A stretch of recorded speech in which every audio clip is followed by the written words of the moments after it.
Yes, people, welcome to another episode of 3Smoke, 3Smoke, 3Smoke. I am your host, Meanie Wayne, the realest host in the country right about now. I'm here with my co-host. I'm Mo. Welcome to the show, and we've got a special guest today. Who's a special guest? I'd like him to introduce himself. Yo, what's good? It's your boy Pester. Known as John Harding Jr. in the boxing world. What's good, man? Happy to be here, brothers. Okay. So, where did you get the name Pester from? Pester was just growing up, and I grew up in New Cross, man. Yeah. I was always that kind of. I liked cussing. Yeah. I was that person that would just annoy you, cuss you. Crack jokes, laughing. Where does it kind of stem from, like jester? Yeah, in a way, I would put that person that always cuss, or you play a beat, and I'd just be. When I was young, I used to be just rhyming and cussing people, and I was like that annoying, funny person. Or pest then. Yeah, I was saying, okay. Or some say might say, yeah, shooting it as pest, but yeah that's where it was. Okay, so for the people's purposes, what's your birth place and origin? I was born in London, man. London? Yeah. Okay, but origin? Oh, origin? Sierra Leone. I'm from, my background's West Africa. Okay, Sierra West Leone, African, that's where my Sierra parents Leone. are based. Have you been back there?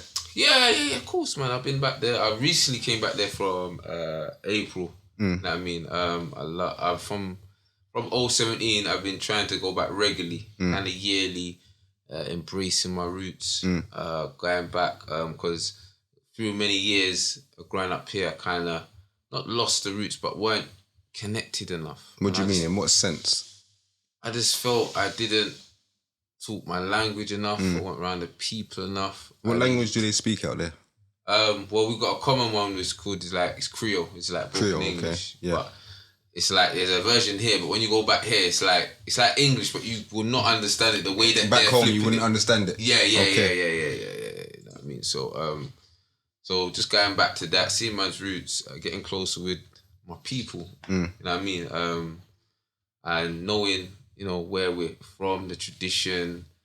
I just wanted to learn a lot more, and I just had something in me that wanted to give back to my people. To your people? Yeah. So what was you doing over there to give back? In what? I was, making appearances in terms of on the TV channels, letting them the awareness of me, of also going to the boxing national stadium. Okay, that's good. People, and just connecting with them, training around them, letting them have that feel.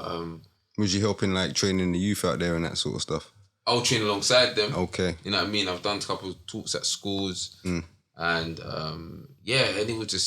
it just felt beautiful, bro. You know Did you see like any potential like in the boxing sense? In the boxing sense, it's always a potential in boxing. It's just that you see the gaps, and it's like, how can we build? You know what I mean? How can we build? How can we get it togetherness? Not the grumbling, not the divide. Because in every sense, especially when I went there, I could see how there's some form of divide. How do you just get together? United you stand, divided you fall. You know what I mean? So it was all about just me, just my presence, me going there and sharing a training alongside it, just giving them that feel. You know what I mean? That there's something in following your dreams. Just keep going. I know it's hard. You know what I mean? When you go to and you see people are having real poverty, it makes you, when you do come back, the things that you thought were hard, you start realizing you're blessed. And their work ethic in what they're doing. And that's why I always visit there. It regenerates me, and I put my work ethic even more when I come back. And little things that are... Because you could see that, even me knowing part of your story, because you've come from like, say, well, you've put it out there like prison to me seeing you on Sky Sports. Yeah. That's big. You know what it is? it very well is in terms of that's like... big. Did you think you being in that position that you was going to be in that position? Nah. If we're back, like say this is a cell and we're chilling, and you're telling me that I'm gonna think, huh? You know what I mean? We're just, this is the Olympics 2012. I'm watching it. I'm seeing AJ and that on the TV. I remember seeing him when I used to go to this London squad thing, and we were all moving around. And now he's there and I'm here. That was my mindset. Shit, I could beat. You know what I mean? And when when an officer opens your door, looks at I used to have some pictures when I was doing some amateur boxing, you know, I'll stick them up. No one looking like you, right? You're right. You used to box. You was a boxer. You're a waste of talent, man. That was the word. That's what man started saying. That was a lot of people say that to me in prison.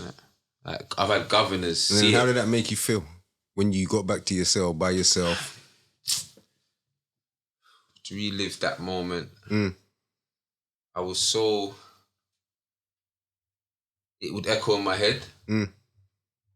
It hurt, but I was like, I'm gonna prove you wrong. I'm gonna prove you wrong. You say the fight came then, and I revisit it all the time. When I feel tired, I feel to give up. You know, who runs at 2 a.m? Not many people. I dig into that jar and I remember they saying that. All right. Yeah, cool. I was just gonna ask, does that give you power to drive through the sort of grinding workouts and? Yeah, that gives me the utmost power. Utmost power, man. I think of when I feel tired, when I feel like giving up, I remember it. You know what I mean? Even being around you, man, you know what I mean? Or, it gives me that, like, I don't know, I can relate to you because we've just been on that grind. That's why even when I'm doing my, I always have to get my training out of the way. Like today, when I was doing training, I feel like I'm like my chest is like, but at the same time, I'm going to make sure I get to this podcast. I know I'm meant to rest, but I'm going to see my brothers because no, I appreciate it, bro. You know what I mean? Yeah. We come from the bottom. Yeah, I might have not grown with you like that, but we grown. Coming from the same place. Yeah, you understand what I mean? Same place, yeah, definitely. So it's that was like even one of my next questions. I know you said it already, but you grew up in, say, New Cross, yeah? Yeah. How was it growing up in New Cross? Like, growing up in New Cross, it was when you grew up in an estate, it was very, very tough. One, obviously I'm of African district, you know what I mean? So we was in a... Descent, yeah? Yeah, descent, certain descent. Certain my language. I didn't finish school, you know what I'm saying? But yeah, and it was more, you know, Jamaican based as well. Yeah, so no, definitely. Being African in them times there, 90s, it was hard as well. And it was, you know... it's mad, you know. How hard? Let's go. You want to go hard? It was hard. We're dark skin African. Hey! you know they're walking past the yard and the Africans are cooking, and people are going, "Oh, what's that smell?" Yeah. This time to me, it's like, Hey! I want to knock the door of my bowl. You get me? Yeah. And they're like, "Hey, what's that?" You get me? Yeah, it was hard. Like African bubble, ABC, African back killer. They'll come out with all Scoobs, these names. all of it. Yeah. Scoobs, Scoobs. Hey, I'll never forget this one. I'll never forget. Yeah, you made me laugh today. No. One time I see 2 little kids. One kid said to the bigger sister something like, "You African," and the waitress and chased them, dust her down. I was like, rotted. Like, I was like, shit, but that's me. Or I remember with some kids and he's cussing and next she went, "You African?" He went, "What? No offense." And then back. So you grew up in that like that environment, and that was like when someone resorted to get angry, that's what they'll say. You know what I mean? And I grew up in always cussing each other. That's what New Cross was, like cussing. Yeah, we're from that, the same thing. Cussing. Dissing, trying to get one over on each other. So how does that make a man when he starts growing up? So that used to be me. I've had that with, like, say on some of my box friends, when they're trying to belittle me, I snap. But I've grown up in that where I used to have it. And then now it's had that effect of defend myself because I couldn't. You understand what I'm saying?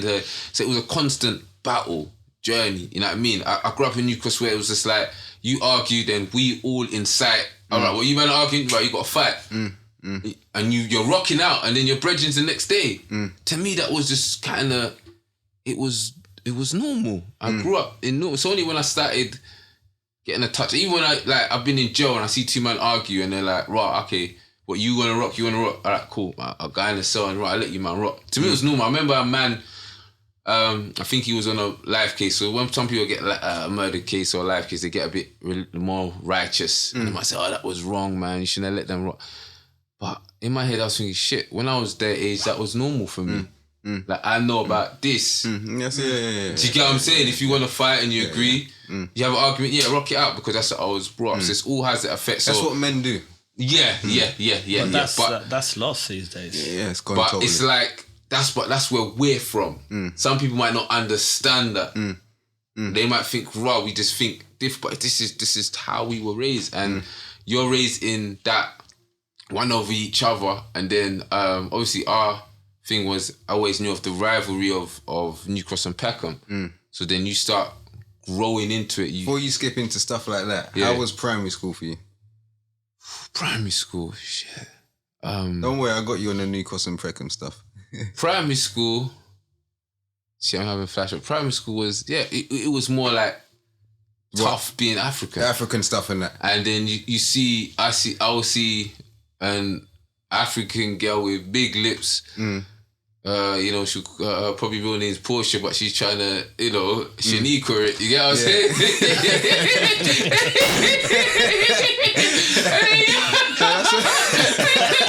She's trying to curry goat it, but really, back home she's a goosey soup in it. You know what I mean? You know what I'm saying? So it was mad, like. It was crazy them times. You even made me have like a flashback. It was crazy, bro. It was crazy. Blood, hey, dark skin African. Hey, we went through hell. Hey, you know what I mean? It was. Even to think of the level of ignorance of, like, even us Jamaicans will be cussing Africans, but we're Africans. Yeah, it's mad. Like it's crazy. Like it was crazy. Like it's crazy. Even when I looked in the deep end of obviously us as Sierra Leoneans, we was okay, like the go deep to Africa, okay, slaves escaped Caribbean, then they got set free and they settled in Sierra Leone. If you know what I mean. So it's like I didn't know that, because I was thinking, right, when I looked at the history and it was like we was the offspring of the guys, of people that, said, you know what, we're going back to Africa. You know what I mean? So it's mad when you start looking into history. Yeah, no, of course, it's deep. It's deep. It's definitely very deep, man. So it's like secondary school now. Where you go? Which one? What do you mean? What in terms of? I went to Crofton Secondary School, which was in Brockley. Okay, and how was that for you? Secondary school, you start. I was never really a confidence person, because I used to be at the early age of secondary school, and later I was kind of a chubby kid as well. You was chubby, yeah? Yeah. I was a chubby kid. I went through times when I was skinny. There was a time I was just a chubby kid. So people cussed me about being chubby. I was a chubby kid too, though. Still. You know what I mean? Yeah, and it's mad. No one would really believe no one it, would believe it. Yeah, still. You know what I'm saying? So I was just that chubby kid, not really the one with the ladies. I just wasn't that confident. I was just trying to just get by. I wasn't the main guys. There was the main guys. Like when 50 said, "Damn, homie, in high school you was the man, homie." I see them today. I'm like, what the fuck happened to you?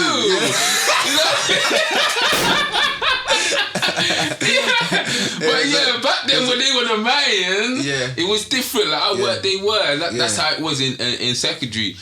You know what I mean? No, that's how it is still. That's how it is. Yeah, that's exactly how it was. And I just wasn't really a confident as much person.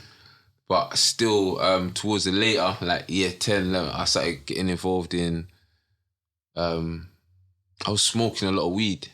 Towards my later, I was a heavy weed smoker. Yeah. Smoking, just bunking. Free smoke. Yeah. Smoking before my exams. Yeah. Going in there high. Yeah. Coming in lessons high. Yeah, no, I didn't smoke at school, man. Is it? Nah. I didn't. That was after school. Is it? Yeah. School, I was smoking, man. Like that's why people that really know me, they're like, wow, shit. That's good. You know what I mean? Like I'm rolling up with, with smoking Qs and halves and you know what I mean? We're just buying that, you know what I mean? Putting money together and just smoking it. And that was mostly my school days. And then you start getting into the little because your man's from New Cross or man's ghetto youths, you know what I mean? It was getting to that type of mentality. And so you didn't go college or nothing then? It was straight to the roads? No, I went college for a bit, What's that? Lewisham College? I went to South Thames for 1 year. Okay. Then I went to Bromley College. In that time, I moved with my sister a bit. They took me out of New Cross. She was in Brockley, and I kind of stopped smoking for a bit. I cleaned up. I come from like a very religious background family. Though we got mixed, so Sierra Leone, we don't have that. In Sierra Leone, one beautiful thing going back to Sierra Leone, we don't really have that split with Christian and Islam. It's more like, it's like in my yard in Sierra Leone. You'll hear the Islam prayers behind the back, and the front you'll have the church. We don't have that. Though it's more of an Islamic country, we don't have that. When we have a meeting, you'll have the Islamic prayers, Christian prayers. Like this one, then it gets out. So that's when I used to feel the beauty in Sierra Leone. I was like, wow, we don't have this. You know what I mean? That's why in my family, I'll have Islam members, Christian members, and we're just cool. You know what I mean? We'll pray. Yeah, I'll come. Most parts of Africa's like that, isn't it? I think so. I don't know. Yeah. I just know that that's how my country was. But I moved in with my family. They were very religious, and I was away for the roads for like 2 years, and I was attending college. And somehow I went back to the roads hard, like slowly. Just I think they were kind of strict there, and the love for some of my brethren's trapping. They're doing hard food. And when we're together, we're buying man food to eat. Like it was that brotherly love. And I was on the roads and I just loved it. You know what I mean? I just loved everything about it. Just getting the money now and able to look after anything I needed to do. You know what I mean? So did you feel grown once you was on the roads and getting money? I'm getting my own money. I'm giving money to like my mum, my older sister. You know what I mean? Like I'm able to say like, yeah, I'm trying to drop peas on people. Like I felt like a man. So in these times, you're in the midst of the Peckham New Cross stuff as well. It's kind of coming to. Is it ending when you started to make money? Because usually the petty beefs always come to ends when the money starts. It was coming to end. It was brief. You know, like there's another generation coming up and they're going through our thing. You know what I mean? So we was having them, still having them back and forth as well. There was still those little back and forth. Man will round up, go there, or just Gary, a couple youngers go up them sides there. But so what was you, an actual ghetto boy? Yeah, because ghetto was I was born in Woodpecker Estate. That's like the how can I don't know, say like a dominant area in Brixton where you could say people are proper Brixton youths or something like that. I was, born in that dominant area, Woodpecker Estate. What's that, the one that goes down? Yeah, so the hill that goes down. Yeah, I know what it is. I was right there. So when you see that big tower, I lived in front of that. Okay, yeah, I know what that one is, yeah. So that was there. Then obviously when that Peckham thing died, we started, you know what goes through everywhere, you start beefing each other. And it's weird, you know what I mean? It's because people, you know each other. That's money. Yeah, and it's that's money. Because so and so's doing better than that. Yeah, and then this that. team, People's that watching team, each other. This side, and it was just hectic. To this day, some people still live with the pain. Some people still look down. So then, I'm at that stage where I'm just on peace and love. So some people see that where I'm piecing together the ends through what I'm doing, they'll still hold on to it and say, nah, they dislike me. It's crazy that you even said that, because at the start of the thing you said, yeah, we was on the roads, brotherhood, money. And then when you said that last bit, look how your facial expression changed and everything. And that's and I was going to ask you when you even said that, because we're all road players. Yeah. So did you think that was brotherhood? Yeah, I did. Real brotherhood, like, and now you're a man. Would you think of that? Like, was it brotherhood? Is the question I mean to ask. Nah, it was masked off as brotherhood, because we're like, at least if we had a goal, if we just said, listen, we're in this game, we're gonna get out of this game, but we're gonna build something out of it. Let's do it. I can remember each time having that idea, like, man could do this with music, or man could do this, and man weren't really trying to follow this shit. You know what I mean? And things happened, people died, and it's like, some people are gonna sit in that plane, and I can understand that, but sometimes you have to understand life goes on, not in a bad way, but it's the reality of life. No, of course it is. It just doesn't stop. It ain't waiting around for nobody. Stop. There's nothing you can do. So I can't hold on to pain forever.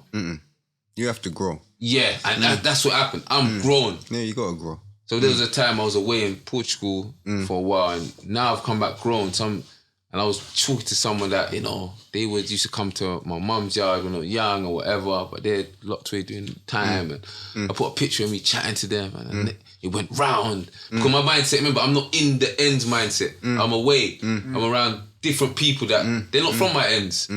But at the same time, I'm still throwing love back. And then a man reach out, nah, he done this. You shouldn't do this. And man's telling me, I'm thinking, wow, man's big and grown, like.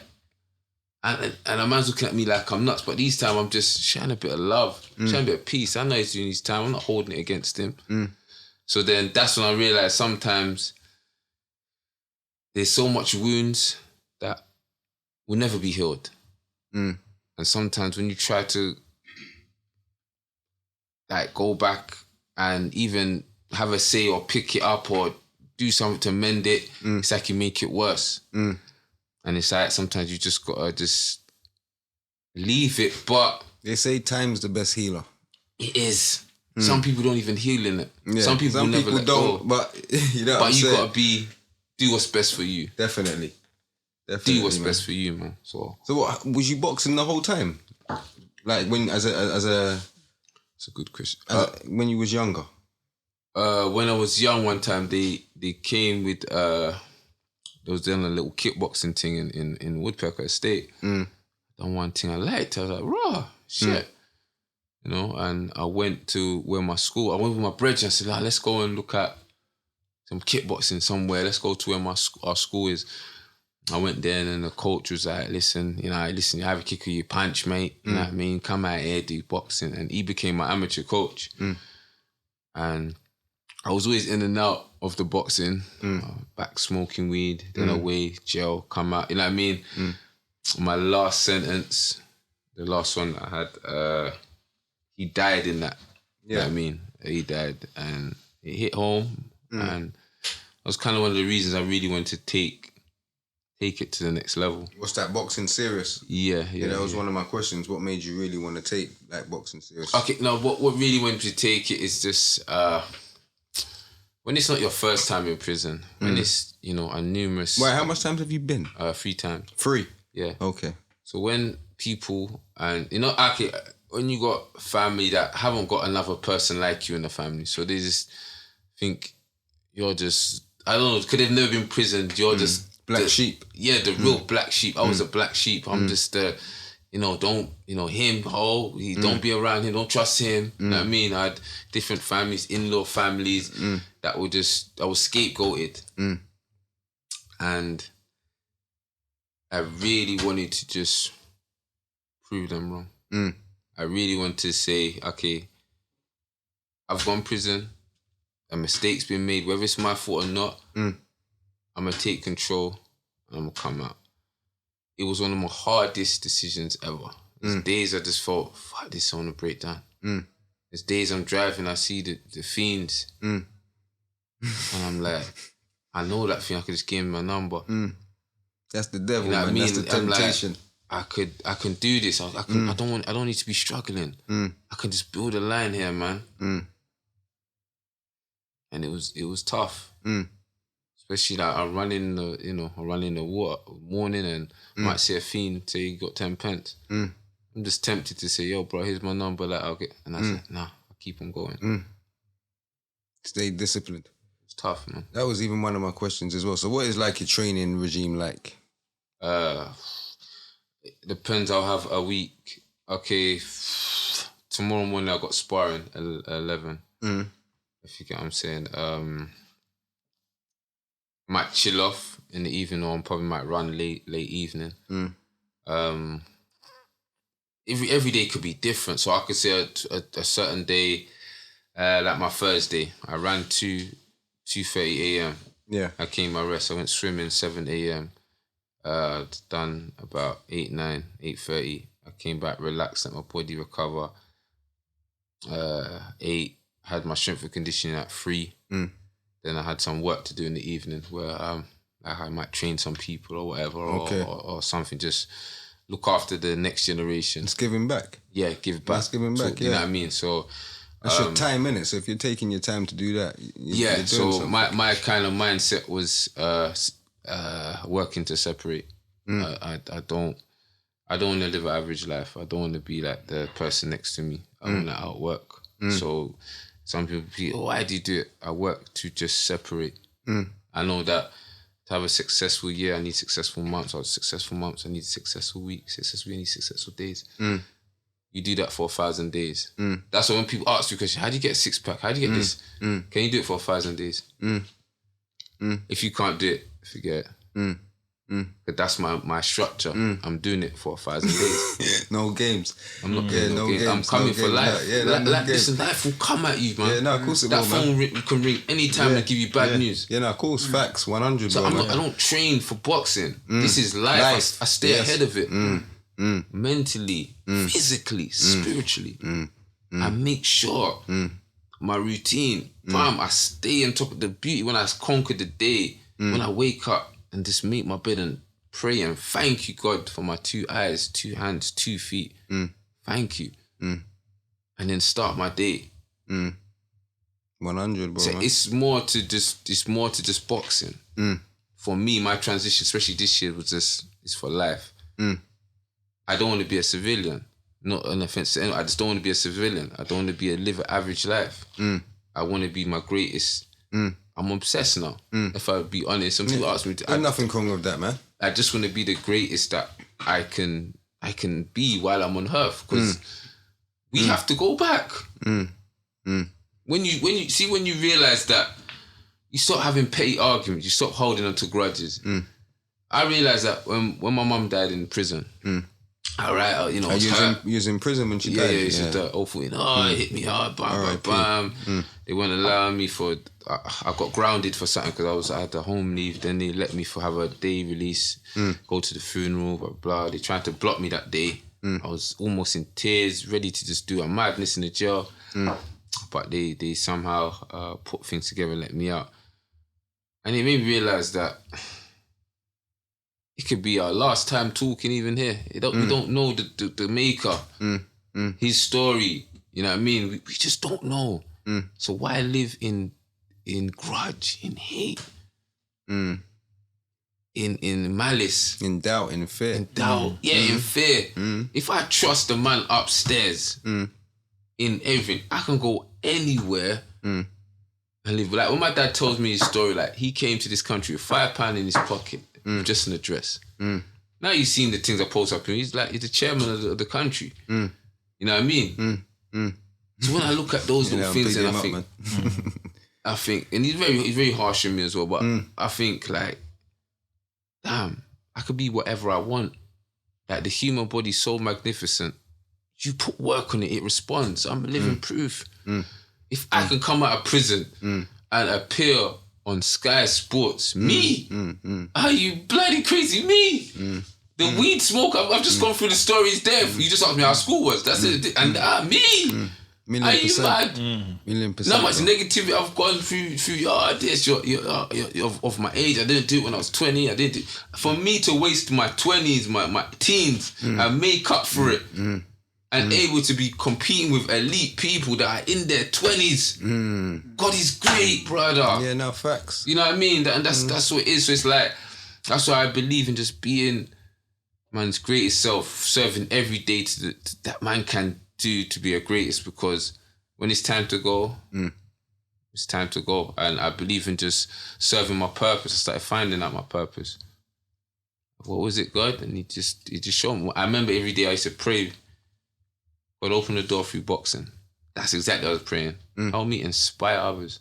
To this day, that's the messages I get. They inspired me, the little kid from New Cross. You know what I mean? I just go places, I'm open. Look, even you guys, you open me up to your home. You don't know me from anywhere.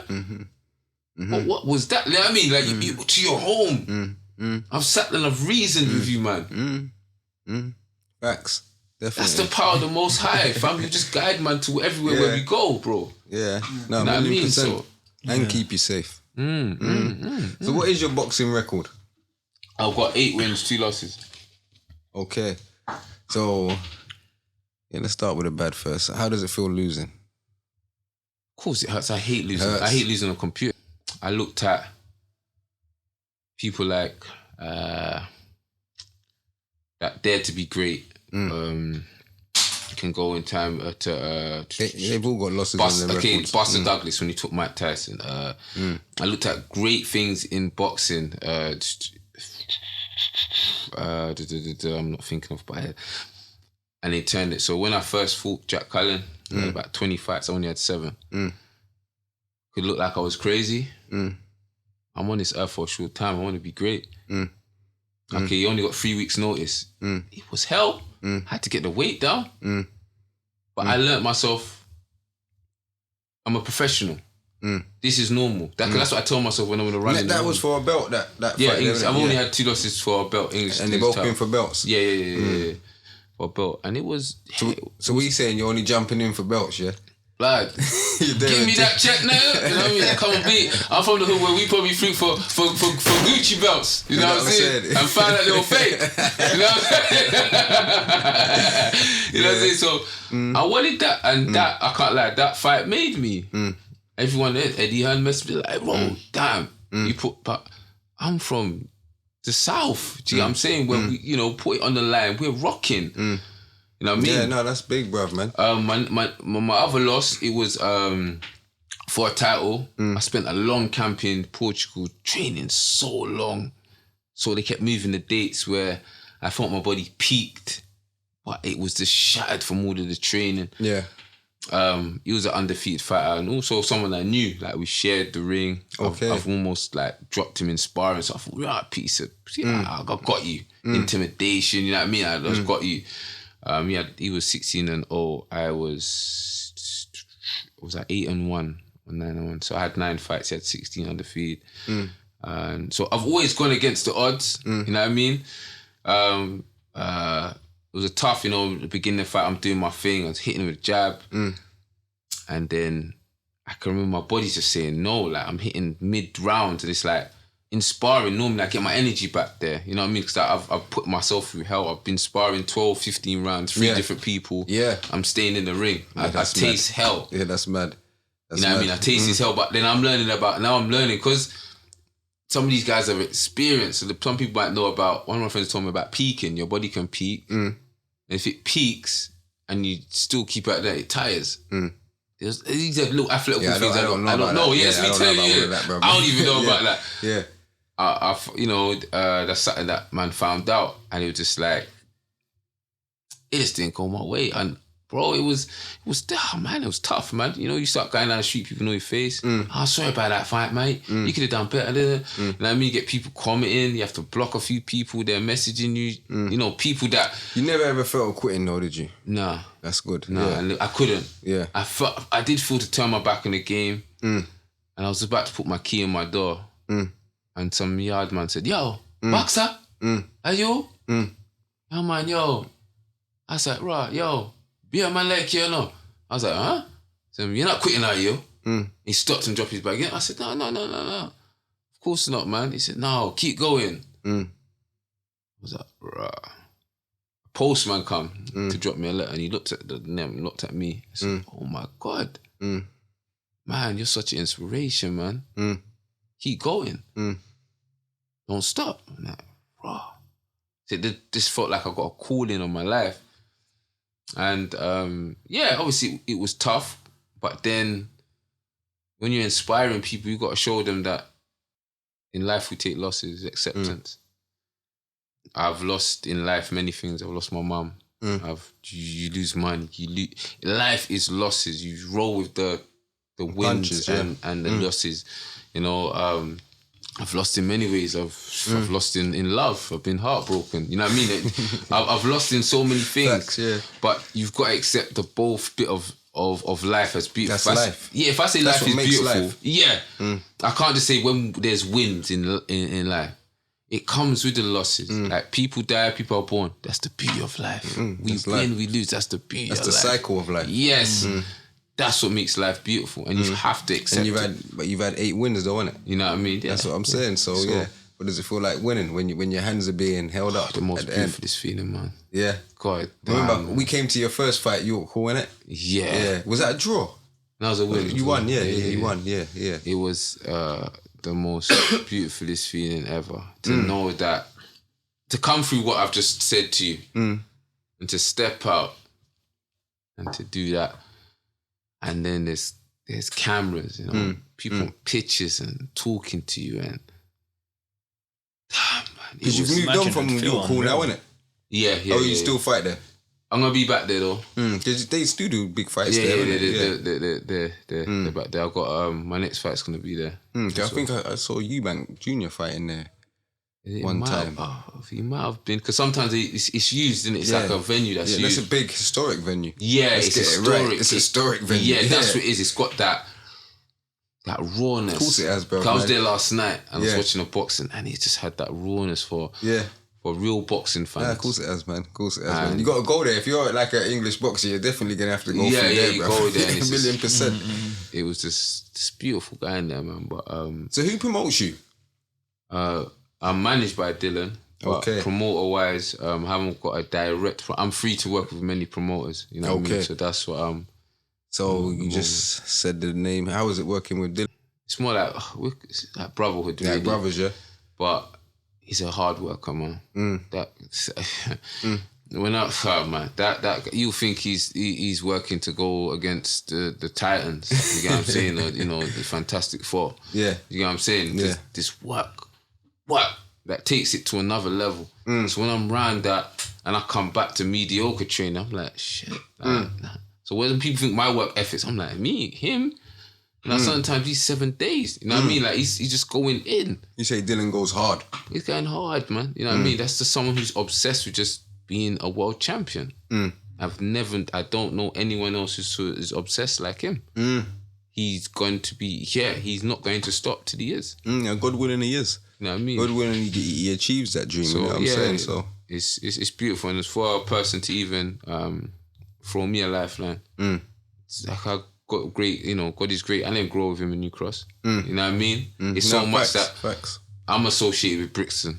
So much when they call me out, they say Brixton. You know what I mean? Is that what they're doing? Yeah, I'm told, listen, I'm from New Cross. Is it New Cross? Yeah. Okay, from Brixton. I think it sounds better, you know? Yeah. I think it sounds better, you know? I'm associated, put me in papers, Brixton, I'm like, shit, you know what I mean? But it's all the same thing, man. They really should just be all from London, innit? At the end of the day, man. All from the struggle, and man. So it's a wonderful. See, when I have conversations like this, you made me feel so happy with myself. You know what I mean? Because I'm a man. I'm hard. Yesterday, to me, I'm like yesterday's yesterday. What am I doing today? I'm gonna get this work. That's my thing. And when I realized that you know where I've come from and where I'm heading to and what I've been through, it's just. It gives me thanks to say to the Most High, you know what I mean? So, yeah. Have you got any more fights planned? Up-and-coming fights? Yeah. 17th of September, I should be back out. Literally, she's not getting the first fresh news. 17th October, since back from my injury. What day did you say? 17th? 17th of September. September, 17th of September, it's a Friday. First one back since my injury, so getting back into the swing of things, and yeah, man. So we're looking to just finish off 221 strong and back on the big stage on 222. God willing, all your plans go well, man. Yeah. So Can we just go back to the training for a minute? Yeah, go on. Yeah, of course. So with bodybuilding, a lot of bodybuilding is actually the diet as opposed to the training. What's the nutrition like as a boxer? It all depends.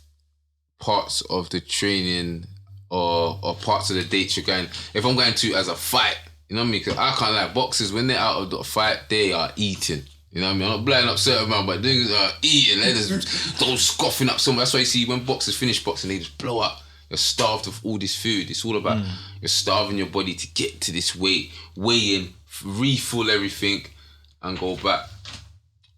So I try to, you know, put as much nutrients, make sure my vitamins, especially our sports, athlete approving, because we get drug tested on the smallest stuff. So everything athlete approving. A high protein intake, a lot of vegetables, and try to have, instead of like white bread, brown bread. Instead of white rice, I have brown rice. Yeah. The low glycemic. Yeah, so I switch things up.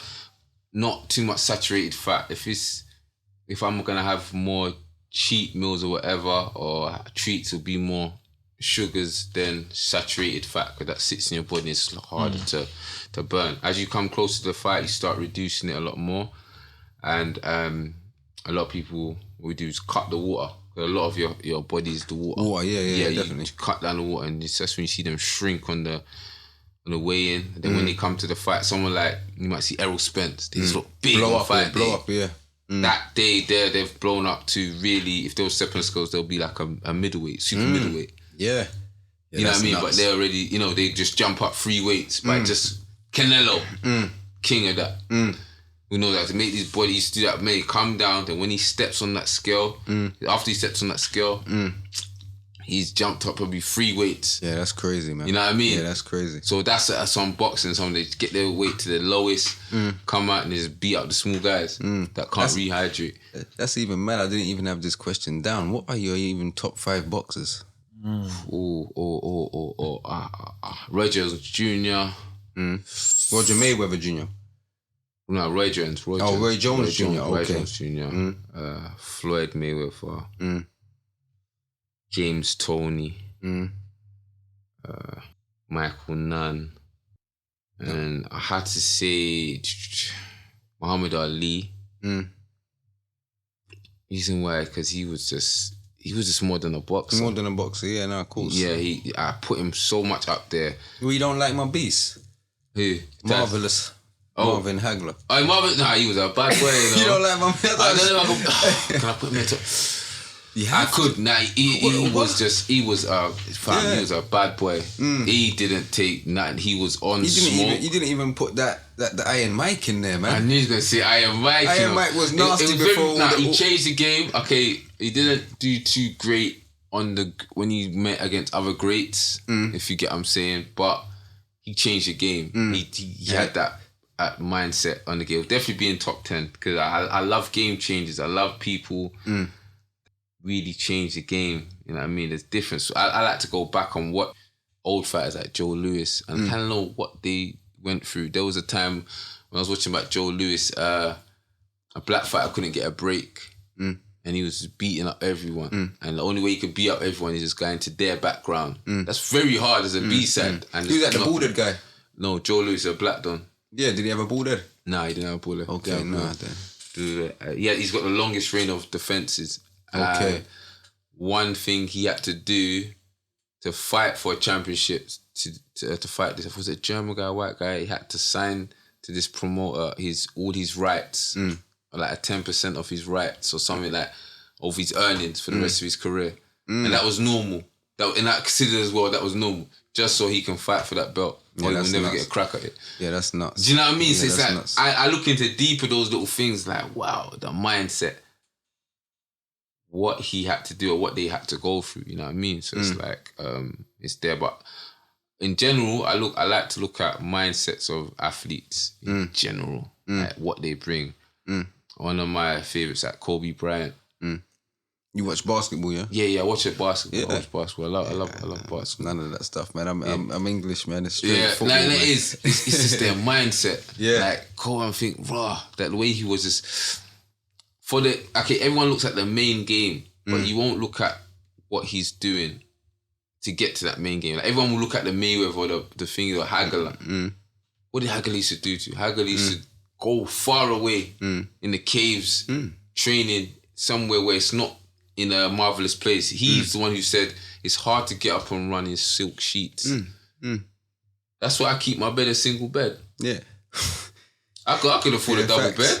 You say, mate. I could put the best sheets in there. No, it gets me up. It gets you up. I run. Yeah. So while they're sleeping, 100. I'm working. And when they're out working, I'm working. Separation. I got to catch up, you know what I mean? So, yeah. So where has boxing took you? The places? Where would you say? Damn. Boxing's took me around the world, man. I've been Gibraltar, in Saudi Arabia. You know, it's given me just such a lifeline. boxing. I'm here. I'm talking about the boxing. You know what I mean? That's no, you've been places though. I'm looking on the TV. I see you there, bro. Man. You know what I'm saying? So I know you've been places from boxing, bro, man. So and it's good. It's achievement. I'm happy for you, bro. Like genuinely, you know what I'm saying? So it's good to see you doing your thing, bro. It's just been such a beautiful thing. Yeah. Such a it's, you know what I mean? Just opened so many doors. You know what I mean? And it's weird because when people look at it, they say, some people ask me, how do you get there? Or is it too late? And it's like, I had to sacrifice to get here. There's things I sacrificed. I could have just dropped it all and just done. Like you said, you missed your whole 20s, innit? Yeah. Because you had to sacrifice that for boxing.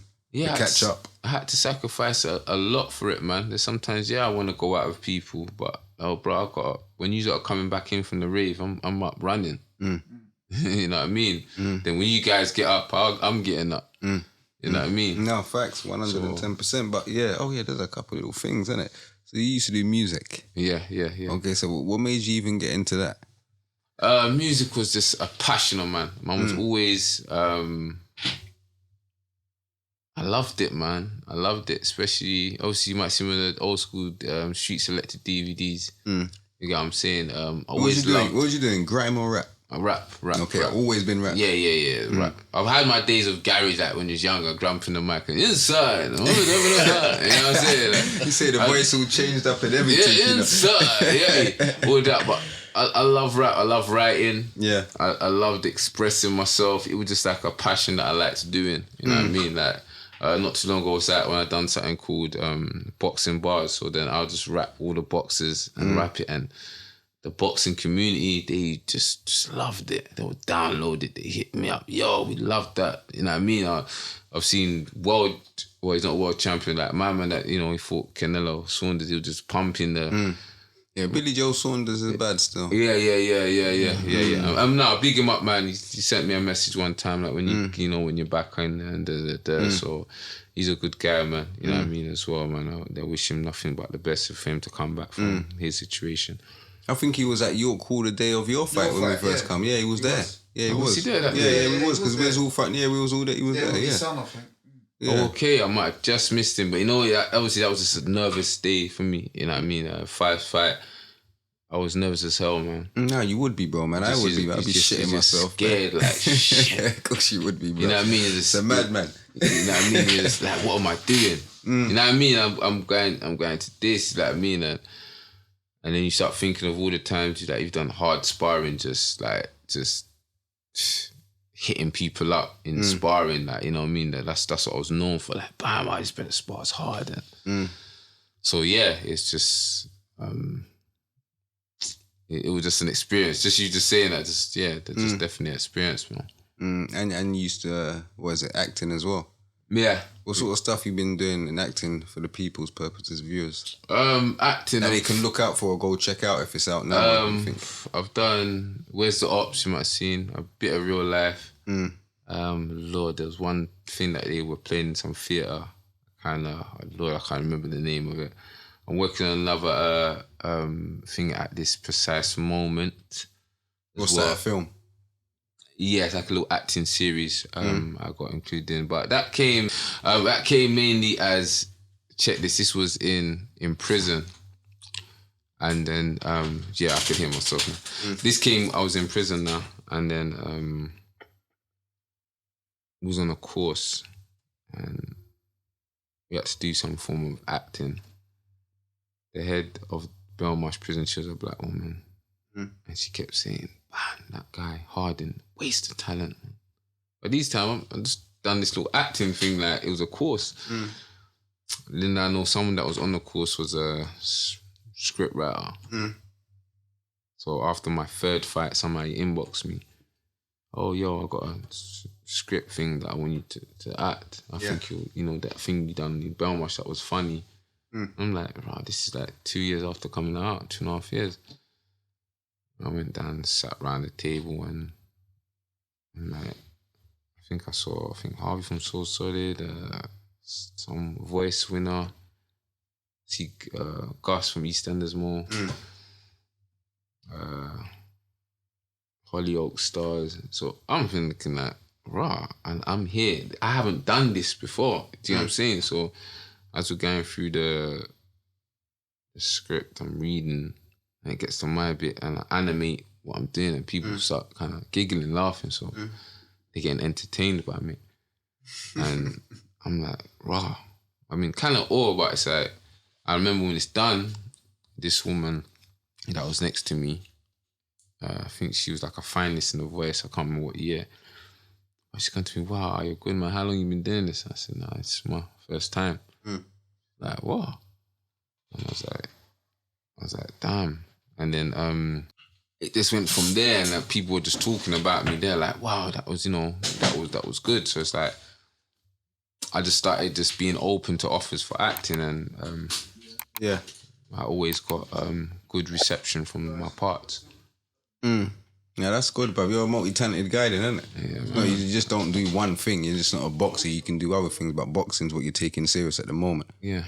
100. Yeah. And you're so say you would like dabble in the acting at the same time now. But there's those people that were like, I went through a lot of them. People say like, you can't do two things at once. That you can only be, was it a master? You can't be a master of one. Like, if I listen to them, it's all about listening to yourself. Yeah, of course. And if you want to be like definitely a millionaire, you gotta definitely have multiple things going on. You can't just have one.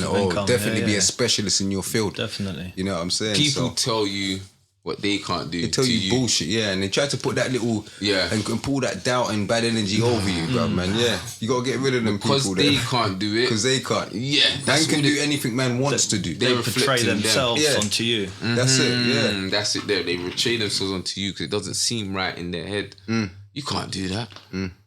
But what I catch jokes is most of these people don't even realise they're doing it. It's not intentional. They're not trying to bring you down on purpose, but because they don't believe they can do it, they don't believe anyone else can do it. It's very much so, and I think that's always been my strive. When someone says I can't do it, I'll do it. That's me. That gets me going. Yeah, that gets me going, man. I want something. I mean, I remember when I was bodybuilding, I had a friend. Yeah. Who, what are you bodybuilding for? You're not going to be big. And then 2-3 years later, I was huge. And those times when I'm crying inside, I'm in pain, I'm in agony, doing flies or some shit. And I just remember to him saying that I'm never going to be able to become a bodybuilder. And then I'll just pump out another 2 or 3 sets. Yeah. And it was, just his hatred or disbelief in me drove me. But I'm different as well in the gym. Just me cussing you might make me get the extra 2 out. You know what I'm saying? I just like to create energy, like... You got to use that negativity as just fuel. Fuel, definitely, always, man. But yeah, we got a couple more questions and then we can go. So what do you think of the music scene now? Even though it's not your kind of thing, but you did music, and what do you think of it? It's growing. It's definitely growing. A new era coming through. And I'm happy that it's like, it's not just in America, guys are just getting money off it. I'm all about people just being their greatest self and just being great and earning their money from their living. But it's tough because like one of the tough things is that studio time. How's someone meant to pay for studio time? How's someone meant to pay for their music videos? And I've seen young talent. How are they meant to do it? The only way they're gonna do it is doing the roads, isn't it? The road is going to support them. That's the only way. And so, how do you know what I mean? Since we're on that subject, what advice would you have for any young person trying to get into boxing? Be consistent. Just focus. Your time's going to come. Stay consistent. Stay away from bad company. I say bad company. People that want to put you down. Or anything can jeopardize where you want to get to.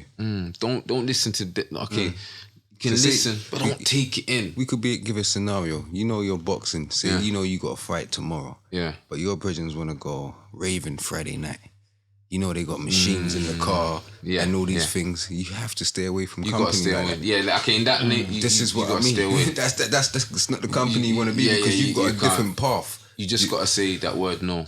I Yes, there has to be a lot of no's. But that no, when you say it, it's actually empowering. You know, when you finally say no to something, you find that the next time you say it, it's easier. You'll be able to create your own path. No, 100%. That no is that self-love, is self-discipline. Some people might see it selfish, or you're leaving out the man them, you know, they're probably going through that. But I would just say to them, just be consistent. Don't stop, and it will pay off. You know what I mean? It will pay off while you're young and you don't have no bills or etc. to pay. Focus on just getting your craft as best as it can. You know what I mean? And just stay following and try to put yourself around people that are going in the right direction, uplifting. Because that's what I did when I came out of prison. I just put myself around fellow boxers. That's it. That's your craft, though, isn't it? Yeah. And and that's what I do. People that are, you know, trying to be the best version of themselves, I keep myself around them. It's good, bro, man. So where would you like to see yourself in the next 5 years before we wrap up? The next 5 years, you know, an established champion. You know what I mean? Have my next prodigies coming through. You know, I mean, pushing them through, opening the doors for them, managing, pushing them through. You know, I want to really open the doors for the young youths with the talent who don't know where to go, and just guiding them to be champions. You know what I mean? That will touch my heart. You know what I mean? So it's just being a champion and guiding the light for the youths coming through to be champions. I can see it's coming from a good place and a genuine place when you're saying that. So I love that, and I hope you achieve all of that, my brother, man. And I appreciate it fully for you coming down, bro, man, and spending time with us after your training session. You come straight from training, so big up. Yeah, Pester, we want to call it John Harden Jr., you know what I'm saying? Future champ, you know what I'm saying? Yes. Just keep going, bro, man. Thank you, you know man. what I'm saying? And don't ever quit, bro, man. Just keep going, bro, and don't let no one tell you nothing, bro. The same with you guys, man. You keep going, man. This 100 we're here, bro, man. Until God taps man out. That's what it is, bro. It's been brotherly love, like from just linking up you guys. It's just been nothing but pure love, you know what I mean? It's gonna remain the same, bro, man. Yeah, always, man. But yeah, that's another episode of Free Smoke. I am your host, man, Wayne. You know what I'm saying? I'm here with my co-host, Mo. Big up Spoon the Prime. Big up Sims in the building. You know what I'm saying? Big up John Harden Jr., Pester, a.k.a. Pester. You know what I'm saying? That's what it is, man. We're out. Peace. Tell him I'm straight, I'm talking things. Tell him I'm straight, we talking things on things on things on things. With my bands, don't we friends. Can't see no lands. Yeah, bitch, we screaming out. 3Smoke, we giving out.